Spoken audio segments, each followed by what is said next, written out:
Good day mga kakaya. Ayan, nandito ngayon tayo sa Los Baños, Laguna.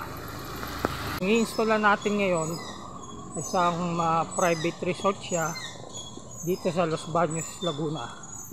Ano siya, malapit siya sa lake. Tapos salamat sa Diyos, medyo marami, 18 peraso. Mag-layout muna tayo ng copper tube ngayon. Lulusot tayo muna ng saka mga drain line. Yun ang activity natin for today. Magkakadikit yung resort. Ito, isang resort, Villa Padua Resort. Doon pa tayo mag-i-install sa unahan pa. Alas tabi-tabi yung mga resort eh. Medyo maambon yung araw na to. Lakad pa tayo, lakad.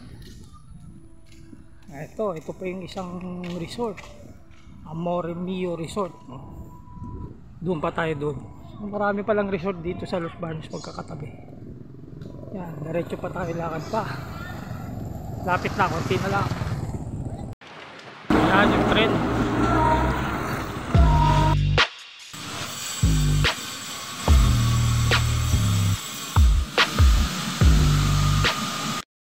Yan mga kakaya, yung private resort na i-install namin ng ito. Ayan, overlooking siya ng lake. Ganda ng view.